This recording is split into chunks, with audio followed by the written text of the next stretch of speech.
ഒരു കൂട്ടം ദരിദ്രർ താമസിച്ചിരുന്നതിന് നടുവിൽ ഒരിടത്ത് ദയാകാന്തൻ എന്നു പേരായ ഒരു ധനികൻ താമസിച്ചിരുന്നു.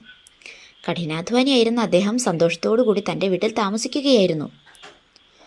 അദ്ദേഹത്തിൻ്റെ വീടും പരിസരവും വളരെ മനോഹരമായിരുന്നു. പൂത്തും കായ്ച്ചും നിൽക്കുന്ന മരങ്ങളാൽ സമൃദ്ധമായിരുന്നു അദ്ദേഹത്തിൻ്റെ പുരയിടം. വൃത്തിയും വെടുപ്പും കൊണ്ട് എല്ലായിടവും തിളങ്ങിയിരുന്നു. മറ്റുള്ളവർക്കൊന്നും കിട്ടാത്ത ആ പ്രകൃതി ഭംഗിയിൽ അദ്ദേഹം ഒത്തിരി സന്തോഷിച്ചിരുന്നു. എന്നാൽ ചുറ്റും താമസിച്ചിരുന്ന ആ ദരിദ്രരുടെ അവസ്ഥ നേരെ വിപരീതമായിരുന്നു. മനോഹരമായതൊന്നും അവിടെ ഉണ്ടായിരുന്നില്ല. എങ്ങും അഴുക്ക് നിറഞ്ഞ വൃത്തിഹീനമായ ഇടങ്ങൾ. അധ്വാനിക്കുക, അന്നുള്ള ചിലവ് കഴിയുക എന്നുള്ളതിനപ്പുറം അവർക്കൊന്നും അറിയില്ലായിരുന്നു. അറിവില്ലായ്മ അവരുടെ വൃത്തിഹീനമായ ചുറ്റുപാടിലും അടിക്കടി വരുന്ന രോഗങ്ങളിലുമെല്ലാം തെളിഞ്ഞു കാണാമായിരുന്നു. അങ്ങനെ കാര്യങ്ങൾ മുന്നോട്ട് പോയിക്കൊണ്ടേയിരുന്നു.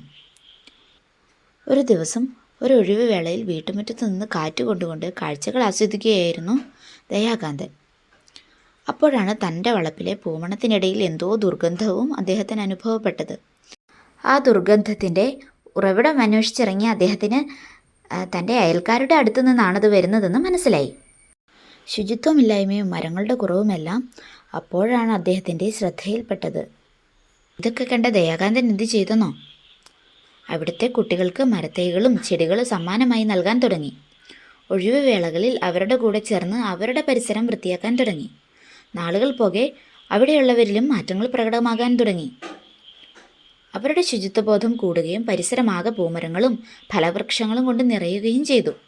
അങ്ങനെ പൂമണക്കാറ്റിനു വേണ്ടി അദ്ദേഹം ഒരു പ്രദേശത്തെ ആകെ മാറ്റിയെടുത്തു. സത്യത്തിൽ ഈ കഥ തികച്ച സാങ്കല്പികം മാത്രമാണ്. റോബർട്ട് ടി കിയോസാക്കിയുടെ റിച്ച് ഡാഡ് പുവർ ഡാഡ് എന്ന പുസ്തകത്തിൽ പറയുന്നൊരു കാര്യമാണ് വിൻ വിൻ ആറ്റിറ്റ്യൂഡ് എന്നത്. അതായത് മറ്റുള്ളവരെ ഉയർത്തിക്കൊണ്ട് നമുക്ക് ഉയരാമെന്ന് തന്നെ. ഇത് മാത്രമാണ് ഈ കഥയ്ക്ക് പ്രചോദനമായത്. അന്യരുടെ തലവെട്ടി സ്വയം ഉയരം കൂട്ടാം എന്ന ചിന്താഗതിയിൽ നിന്ന് മാറി എല്ലാവരും ഒരുപോലെ ഉയരട്ടെ എന്ന ചിന്താഗതി ഉണ്ടാക്കുക എന്ന് ഈ പുസ്തകത്തിൽ പറയുന്നുണ്ട്.